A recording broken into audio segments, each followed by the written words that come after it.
never thought a birthday could feel like a funeral. But when I turned 72, that's exactly what it felt like: quiet, cold, and filled with sadness. The morning started off too still. No calls. No giggling grandkids. Not even a neighbor dropping off old cupcakes like they used to. All I got was a single text from my son. Just one line under a big photo of all of them smiling in front of the Eiffel Tower. It said, "Hope you don't mind, Mom. France has been a dream. We'll call when we're back." That was it. No, happy birthday. No, wish you were here. Just a photo of them living it up, on my money, while I sat alone at the kitchen table, staring at a birthday cake I bought for myself. It was a small vanilla cake with pink icing that read, "To Mom, you matter." But looking at it now, the words felt like a bad joke. The decorations I'd hung up the night before, just in case someone showed up, looked sad and pointless. No surprise, no hugs. Just the tick-tick-tick of the clock, reminding me that no one had called. I looked around the house. My house. The same family photos still on the mantel. My husband's old hat still hanging by the door. The soft smell of lavender still in the curtains. This was the home I'd imagined growing old in, surrounded by the people I'd fed, forgiven, and raised. But instead, I was alone. And they were off drinking champagne in Paris, with the retirement money I thought was safe. I pushed the cake away. Suddenly, everything made sense. The weird texts. The rushed paperwork. That folder my daughter-in-law gave me weeks ago, smiling like it was no big deal. "Just a little permission slip, Mom," she'd said. No need to read it. And like a fool, I trusted her. I trusted them. Now here I was, feeling more used than celebrated. They didn't just forget my birthday. They took my trust, my money, and my right to say no. And all I got in return was a cold message and a fancy photo. I didn't cry. I wanted to, but I didn't. Instead, I reached for the envelope where I keep my pension papers. I ran my fingers along the edge, then set it down. I didn't even need to open it. I already knew the truth: they loved what I gave them more than they loved me. And just like that, something changed. I wasn't heartbroken anymore. I was done. Done being their safety net. Done pretending I was lucky to be included. Being alone felt better than being used. The kitchen didn't feel so sad now. Still quiet, yes, but not powerless. I stood up and started taking down the decorations, folding the banner that said, "Love you forever," and tucking it into a drawer under the sink. They thought I was too old to notice. Too soft to speak up. But they forgot something: quiet doesn't mean weak. Weeks before that awful birthday, there had been signs. A Sunday visit. Mark and Tanya, all smiles and sugary words, bringing pastries and fake kindness.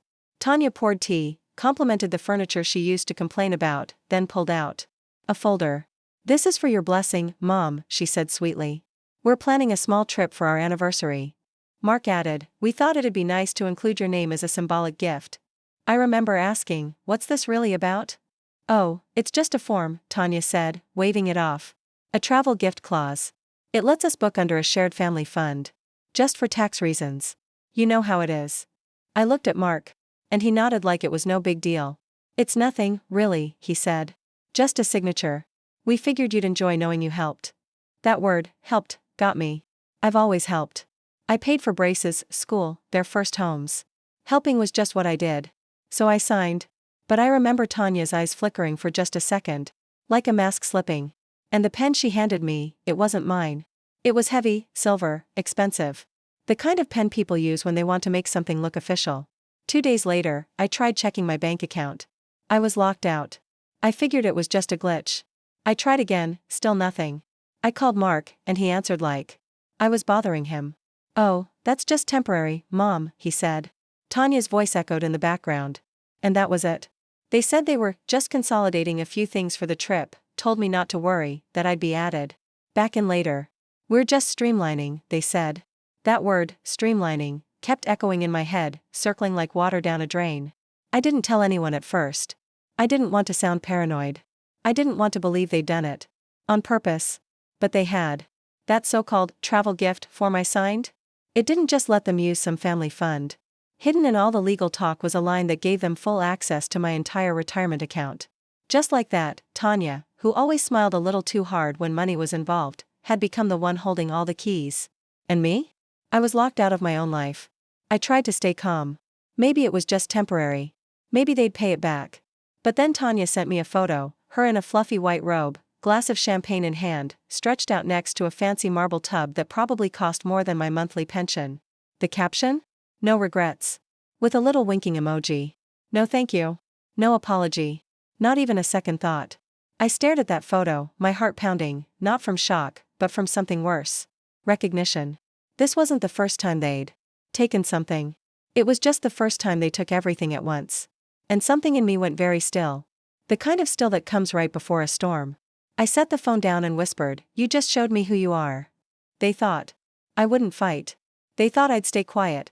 But they had no idea what I would do once I finally woke up. A few days after the money disappeared, I heard the sound of suitcases rolling outside my window. I peeked through the lace curtains, careful not to be seen. There they were, Mark, Tanya, and their 2 kids, all in matching sweatshirts that read Paris Squad. Their shiny luggage stacked neatly on the curb. A black Uber waited out front. Tanya was directing the whole thing like she was filming a commercial. "No sweetie, that bag goes with the carry-on, be gentle, it's designer." Designer. Paid for with my savings. Mark didn't even glance at the house. I stood behind the curtain, hoping, just hoping, for one wave. One look. Some tiny moment where he'd see me and remember. Remember the mom who scrubbed vomit out of his baby clothes. The one who pawned her wedding ring to pay for his braces. But there was nothing. He kissed his wife, looked down at his phone, and climbed into the car without even lifting his eyes toward the window. That's when it hit me. He didn't forget to look. He didn't care if I saw. I stood there in my old slippers, my heart beating in a chest that had softened every blow for years. And suddenly, it wasn't about the money. Or even the lies. It was the insult. You can forgive a thief. But it's hard to forget being treated like a ghost while they walk away with your life. I watched the car drive off. I watched Tanya post a photo of their designer luggage in the back seat. "Let the luxury begin," she wrote. And 2 minutes later, one last message from Mark popped up on my phone, "Check in when we land. Love you." No emoji. No punctuation. No warmth. Just business. I didn't reply. I walked to the kitchen, poured a glass of water with shaky hands, and sat back down at the table, the same table still decorated with birthday streamers I should have taken down days ago. But maybe it was better they were still there. They made the pain feel real. That was the thing about Mark, he always made his absence feel like something I caused. I used to defend him when people said he was selfish. "He's just busy," I'd say. "He's tired. Life's hard." But this time, there was no excuse. Not even a good lie. They'd taken my money. They'd taken my trust. And they walked away like I was just a house. A place to pick up checks and drop off kids during errands, but I wasn't forgotten, not to me. That afternoon, I went outside and watered the plants for the first time in weeks. The soil was dry. The hydrangeas were drooping. But as I pushed the hose into the roots, something inside me shifted. I remembered who I was. I'm the woman who worked 40 years without ever taking a real vacation, the woman who buried a husband, raised a son, paid off a mortgage.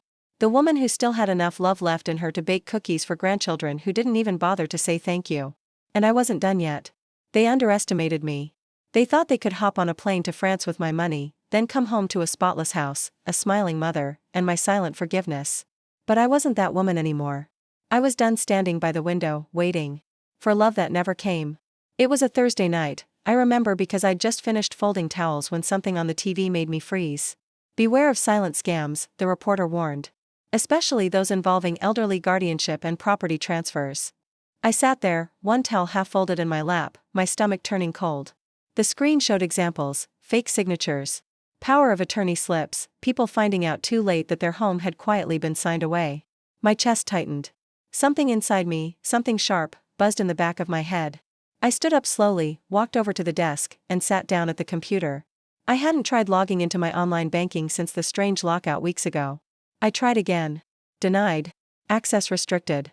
Contact your administrator. Administrator? Administrator of what? My own life? My fingers trembled as I clicked over to the county deed registry. It looked different, new portal, new layout. It took me 15 long minutes just to find my property listing. And then I saw it. Owner, Tanya Seafields. Not me. Not even me and Mark. Just her. I stared at the screen like it might fix itself. That it had to be a mistake. But it didn't blink. It didn't change. Just black and white letters sitting there, plain and cruel. She'd transferred the house into her name, without ever telling me. My chest felt hollow. I reached for my drawer, digging through the stack of papers I'd signed that month. But the travel gift form, the one that started all of this, was gone. Tanya had taken it, saying she needed it to finish their reservation. I should have known then. I pressed my hands to my temples. The silence in the house felt heavy now. Not peaceful, suffocating. Like even the walls were holding their breath. I could hear Tanya's voice in my head, sweet and fake. It's just for ease of planning, Gloria. You've got so much to manage. We figured we'd handle the paperwork. And I had nodded. Trusted her. I'd been tired. Worn out. I didn't read the fine print. And now, the home I'd poured my life into, the one I'd cleaned after chemo, painted by myself after Mark went to college, where my husband took his last breath holding my hand, was no longer mine. I stood up. The towel slipped to the floor. There was no one to call. No one who'd believe this wasn't my choice. It all looked so tidy. So helpful. That's the kind of betrayal this was, the kind that wears perfume, smiles wide, and calls itself love. I turned off the TV. I didn't sleep that night. I sat in the recliner, a blanket across my knees, eyes wide in the dark. They thought I was too old. Too tired. Too trusting. They thought I'd just shrink into the corner of a house, their house now, and keep baking pies like nothing had happened. But they forgot something important. I built this life. I paid every mortgage, every tax bill, every leaky pipe after every storm. I may have been quiet, but I wasn't blind anymore. So I reached for a yellow notepad and wrote one sentence: check county deed with clerk. Ask about forged transfer. Reversal. The next morning, I put on my good coat and walking shoes. My legs shook, but not from age. From purpose. They thought they'd taken everything. But they were about to learn something they never expected. I still had my name. And I still knew how to use it. I walked into the old community center. The place still smelled like dust and old books, just like it did back when I volunteered. At bake sales and safety meetings. I hadn't been back in years, not since my knees gave out. But that morning, I walked in like I belonged. Because I did. And maybe it was fate, or maybe something stronger, but I found her right away. May. Sitting by the corner window, just like always. A paper Sudoku in one hand, a mug of peppermint tea in the other. Her hair pinned up the same way it was in 1984, back when we ran the neighborhood watch together. She hadn't aged, just sharpened. Gloria, she said, looking up, her voice calm and steady. Well, I'll be damned. I sat down without asking. She slid her lukewarm teacup across the table to me, didn't say a word. She didn't need to. She could see something was wrong. I think they took my house, I said, my voice low and even. And I think they think I won't fight. May didn't blink. She just nodded slowly. Because she knew what kind of woman I used to be. And she could see, I was back. She'd seen this kind of thing before. Maybe I have, she said with a knowing look. Let me guess, they used something like a gift form or a living trust add-on, right? My stomach dropped. That's exactly what it was. Tanya had called it a travel gift clause. I didn't read it carefully, I just signed it. May clicked her tongue. Classic soft scam, she said. They file it quietly, change the deed, say it's just temporary for logistics. By the time you realize what's going on, it looks official enough to seem real, but messy enough to be hard to undo. I hadn't noticed my hands were shaking until she reached across the table and gently held mine. Here's the thing they don't count on, she said, her voice dropping to a calm, steady tone. They don't expect you to have friends who used to notarize police reports and divorce paperwork for a living. I blinked. You were a notary? 37 years, she said, sipping her tea like it was no big deal. I'm retired now, but I still know how to spot a fake signature. More importantly, I know where the real paperwork lives. For the first time in weeks, I finally took a real breath, not because everything was fixed, but because I wasn't alone. We talked. For an hour. May told me exactly what to bring, what to ask for, and who to avoid at the county clerk's office. Don't talk to Tanya after this, she warned. She'll call them the second you leave. She pulled a napkin from her purse and started writing down names. Then she stopped, looked me right in the eyes, and said something I didn't expect. You're not weak, Gloria. They just counted on you staying quiet.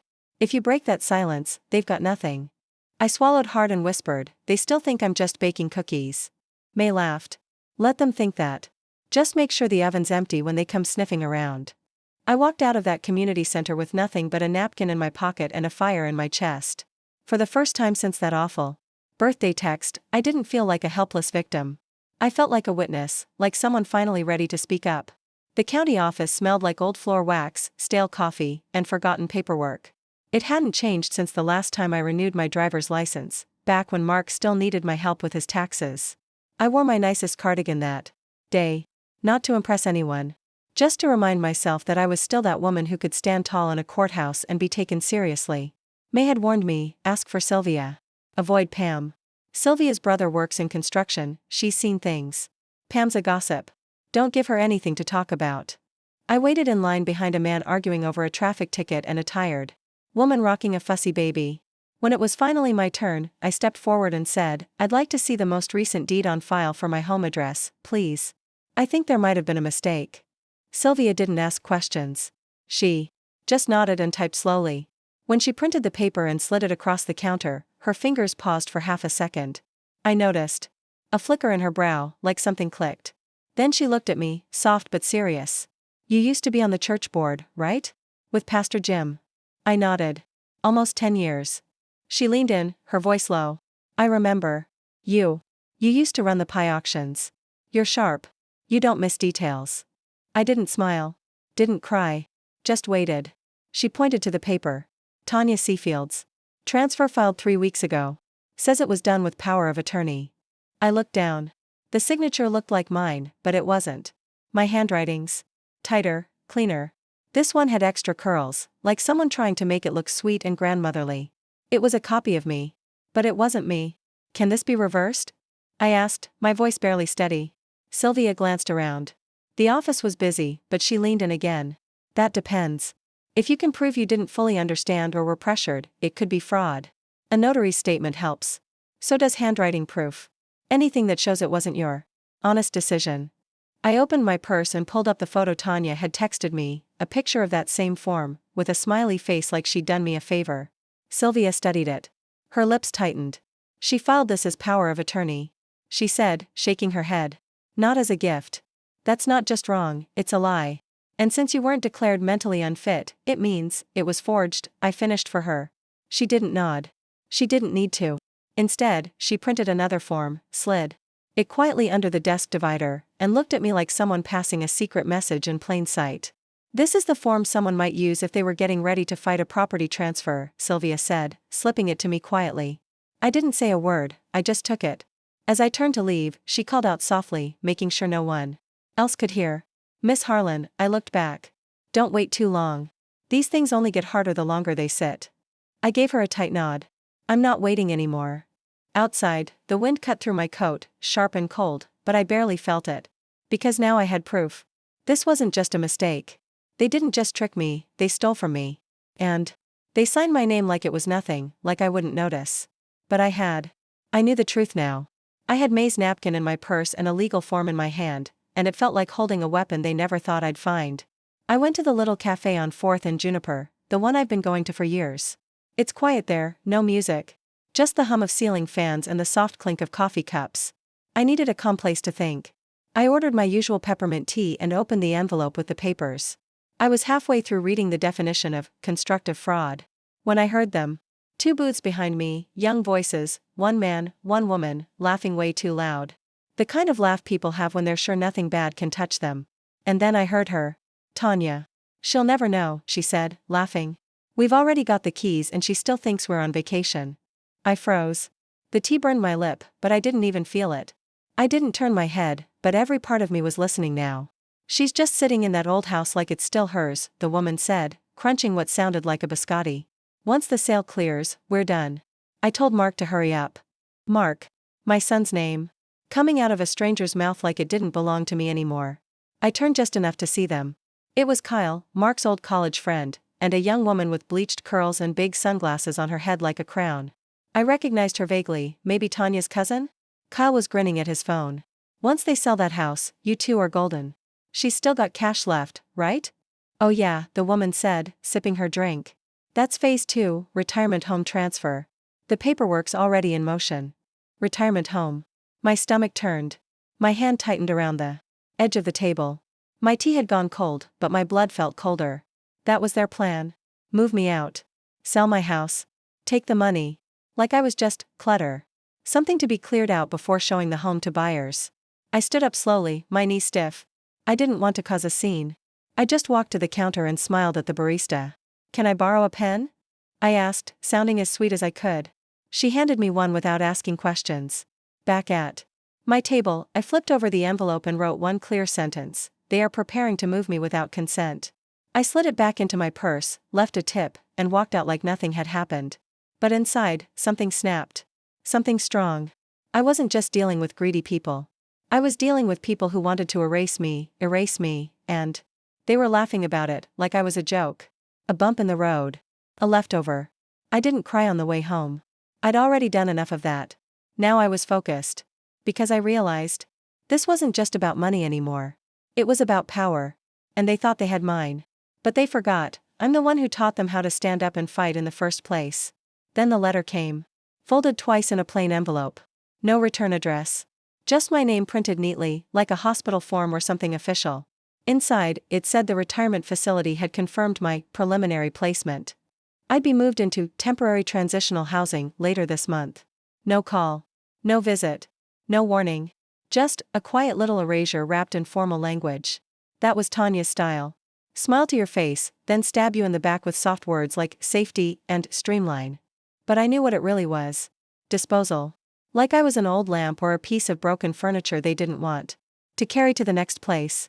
I sat at the kitchen table, letter in hand, and saw the birthday banner still crumpled in the trash behind me. The shame hit me hard. That awful, familiar shame they'd taught me to feel. But this time, I didn't sit in it. I picked up the phone. May answered on the second ring. They're moving you, she said. Her voice wasn't surprised. Just steady. Just strong. Yes, I said, and my voice didn't shake. Soon. May didn't say much at first. She just breathed into the phone, slow and steady. Then she said, I'm calling Walter. Walter lived 2 blocks down. He used to be a police officer, mostly handling estate disputes and elder fraud. After his heart trouble, he gave up the badge for gardening, but he never stopped helping people when it counted. That same evening, he showed up at my door with a folder in his hand and a serious look on his face. May had told him everything. You're being targeted, he said as he sat down. Let me see the letter. I handed it to him. He read it once. Then again. Then he pulled out a different set of papers from his folder. They're using a clause I've seen before, he explained. It's a trick. They're pretending you're under guardianship. All it takes is a doctor's note and a claim that you're confused. The retirement home won't ask questions, they don't have to. I'm not confused, I said. My voice trembled a little. Walter nodded. I know. But they don't care. They just need you to look vulnerable. Then he slid a new form across the table. We're undoing this right now, revoking every bit of control they've taken. Power of attorney, medical decisions, deed transfers. All of it. Today. And I did it. It took less than 30 minutes. Just a few signatures. But each time I crossed out their names and signed my own, it felt like I was taking back my life, one line at a time. The next morning, I packed a small bag with clothes and a toothbrush. I walked 2 blocks to May's house. She had made up the guest room. I'm not hiding, I told her. No, she said with a little smile. You're repositioning. That week, we got to work. Walter hand-delivered every fraud complaint. May notarized each document with the sharp focus of someone who'd done it 1,000 times in court. I called my late husband's lawyer, James DeCroy. Within an hour, he had dug up old documents I'd nearly forgotten about, joint ownership papers, a marriage affidavit, legacy clauses. All the things Tanya ignored when she forged my name. You've got a case, James said over the phone. And more than that, you've got leverage. But I didn't want a messy courtroom. I wanted quiet control. I wanted strategy. I wanted them to walk into that house one day and realize it wasn't theirs. I wanted them to see what it looks like when someone fights back. James and I hadn't spoken in nearly 5 years, not since the funeral. But when he picked up, it was like he'd been waiting. Gloria, he said, calm and clear. I thought you might call someday. I didn't ask what he meant. I didn't have to. He'd known my husband forever, back when people bought houses with handshakes and loyalty still meant something. James had always liked me more than he liked Mark, though he never said it outright. You could tell by the way he always passed the papers to me first. I need help, I told him. Tell me everything, he said. And I did. He didn't interrupt. Not when I told him Tanya had forged my name. Not when I said they'd already listed the house under hers. Not even when I explained how they planned to move me while I slept. He just listened, like he was weighing every word in his mind. When I finished, there was a short pause. Then he said, we're going to undo every inch of it, quietly, but completely. James moved fast. That same day, he faxed over the form to cancel their power of attorney, scheduled a notary, and arranged for a courier to deliver everything to May's little yellow cottage, my new safe place. I slept better there than I had in months. He walked me through every single form. Initial here. Sign there. Don't touch that box, it's a trap. It took 3 days. 3 long, focused days of paperwork, notarized statements, an updated will, and a fresh medical letter from my doctor saying I was of sound mind. May drove me to the clinic herself and waited in the lobby doing a crossword while I passed the evaluation with ease. She's not confused, the doctor said as he looked over my file. She's angry. And he was right. By Friday, everything was in place. James filed all the paperwork. The deed transfer was officially contested. The power of attorney was cancelled. My access to my finances was fully restored. Every locked account, every old password, I got it all back. James helped me rebuild everything, step by step. And when I logged into my bank account and saw my pension, still there, untouched, it felt like seeing a lighthouse after a storm. They hadn't gotten to it yet. Because for all her cruelty, Tanya was methodical. She liked to steal slowly. First the access. Then the control. Then the money. But now? The locks were back in my hands. And I wasn't done yet. The officer asked me something I wasn't ready for. Do you want to press charges? I didn't answer right away. That word, charges, sounded cold, harsh.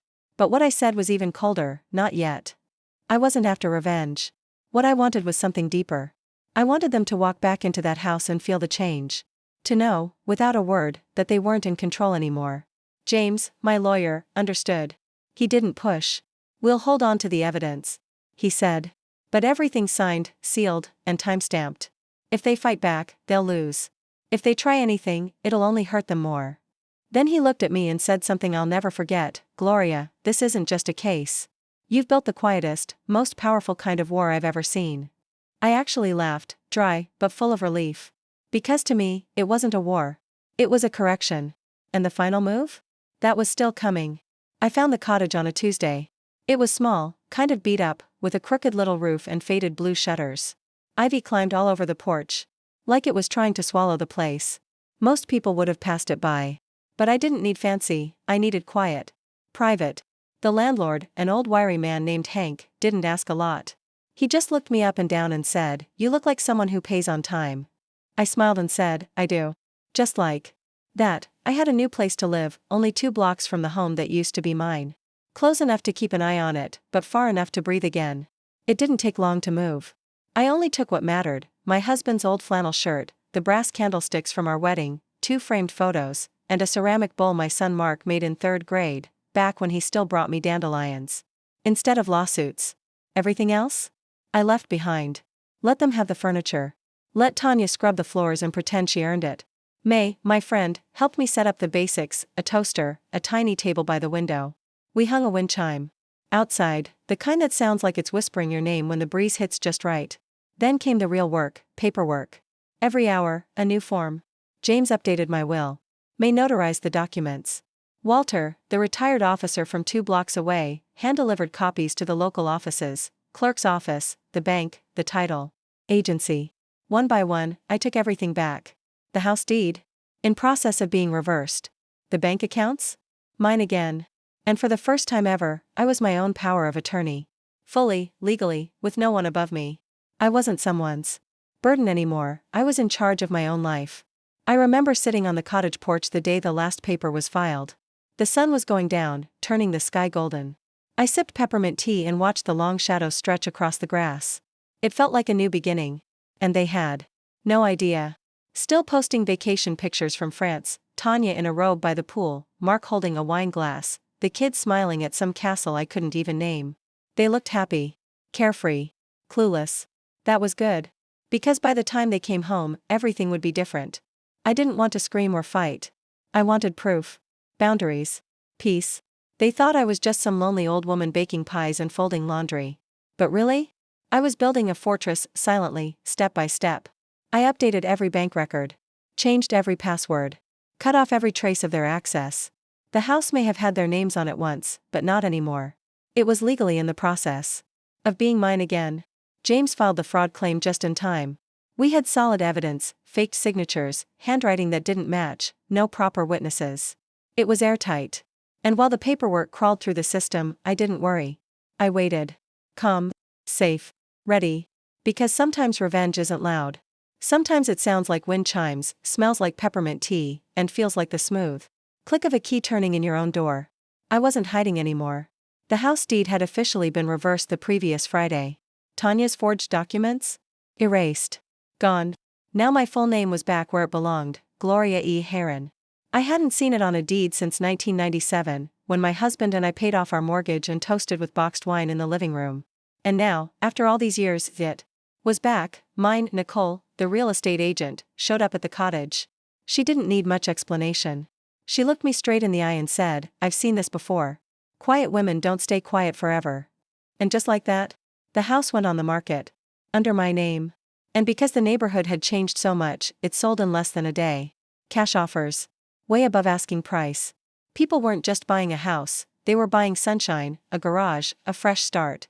And so was I. Tanya once teased me about the east-facing bedroom, said it felt like an old lady's room. But I loved it. That's the room the buyer wanted most, a single dad with 2 little girls.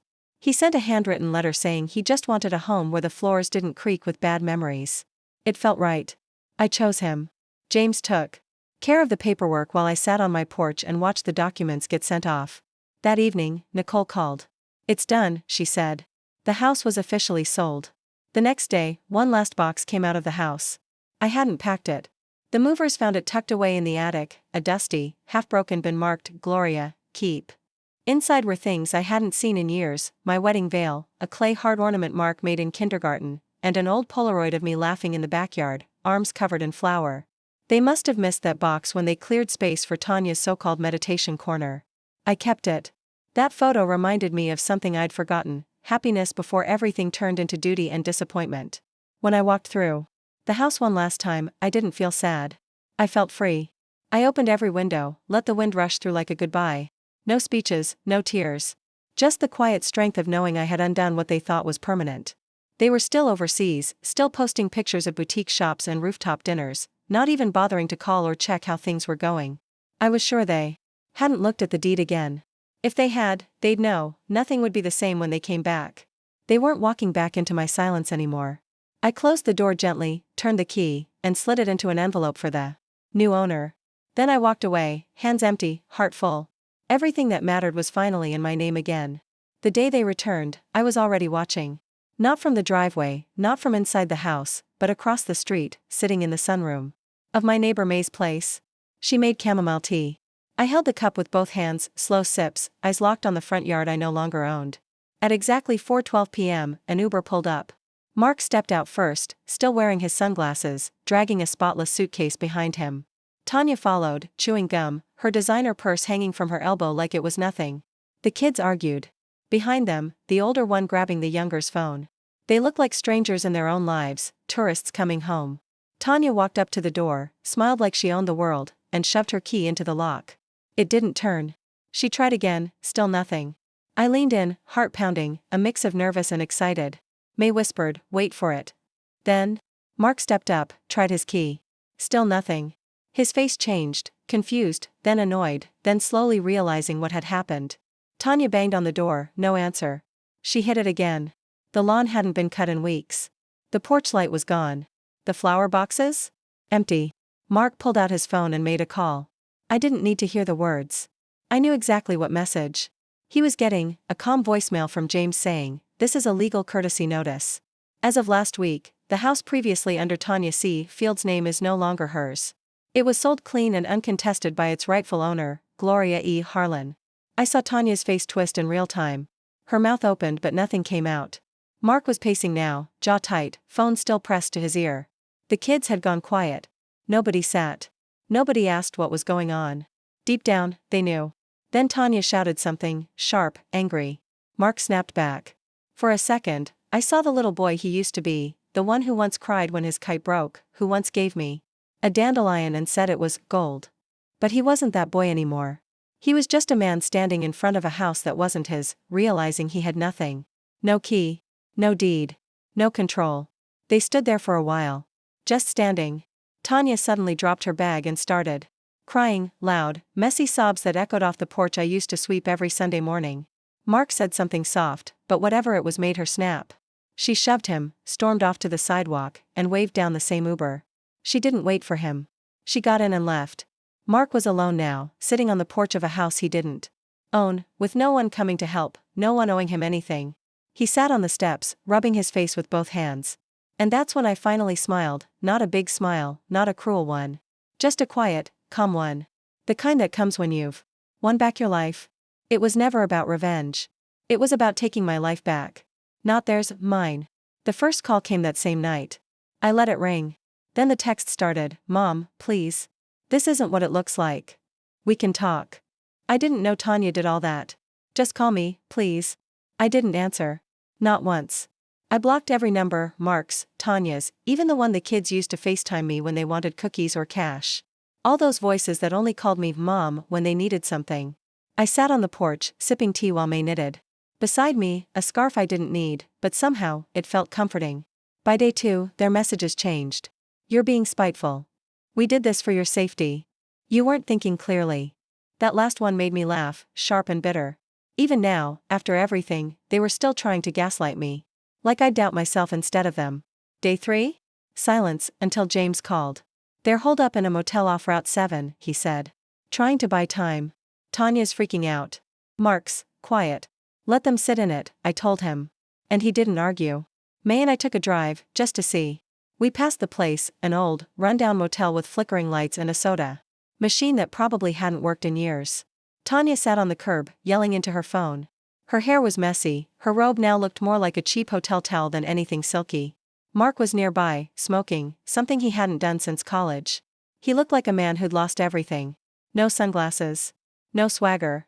Just a phone in one hand and a bank account he couldn't access anymore. Because I had shut it all down. The joint emergency fund? Gone. The pension? Moved into a private account, only in my name. The grocery card Tanya used? Cancelled. They were really on their own now. For the first time. They never thought this day would come, because I had always fixed things. Always forgiven. Always caught them when they fell. But now they got to feel what it was like to be left holding the mess someone else made. May said I should feel guilty. But I didn't doubt I felt honest. They weren't broke. They weren't on the street. Tanya still had her influencer deals. Mark could go back to work, if he remembered how. The only thing they didn't have was me. And that was finally enough to make them realize just how much I had given. The house? No longer theirs. The money? Gone. The story they told, about helping me transition, had crumbled. I didn't make a scene. I didn't send a warning. I just set a boundary, and kept it. Now, they were drifting between motels, waiting for a miracle. But the miracle had always been me. And I wasn't answering the phone anymore. A full week had passed since they came home and found the locks changed. No more calls. No more texts. Even Tanya's fake apology emails, clearly written like press releases, had stopped. Nothing but silence now. And for the first time, I loved the silence. My mornings were slow and peaceful, books on the porch, tea in hand. In the afternoons, crosswords with May. At night, long lavender baths. No one barging in. No one sighing or rolling their eyes when I spoke. No one treating me like a problem. In my own home. The quiet wasn't lonely. It was healing. Then, one afternoon, May was showing me how to plant mint in a window pot when she tilted her head toward the sidewalk and said, "They're back." I stood up. We didn't speak. From my cottage porch, we could see them just barely through the hedges, Mark, Tanya, and the kids in a rented SUV, clothes shoved in the back. Tanya's eyes were red and smudged, not like makeup, but like crying. Mark was standing in front of the house, my old house. The one that now had fresh paint, a new name on the mailbox, and different curtains in the windows. He held something in his hands. It was a photo. Our photo. Me and him on his 10th birthday, eating ice cream by the pool. I remembered that day. He told me I was his favorite person in the whole world. He stood still for a moment. Then walked up to the porch and gently tucked the photo under the flower pot. I didn't know if it was an apology or just guilt. But it didn't matter. Tanya never got out of the car. She stayed glued to her phone. Like it might give her a second chance. Even the kids were quiet, not bored, not restless. Just quiet. Like they could feel something serious had broken, and nobody knew how to fix it. Mark looked around once more, up at the roof, the windows. And I swear, in that moment, I saw something shift in his face. It wasn't anger. Not even sadness. It was understanding. Finally. He turned back to the car, got in, and drove away. No knock. No note. Just the photo. And the silence they couldn't fill. May turned to me. "You all right?" I nodded. My eyes were dry. "I'm better than all right,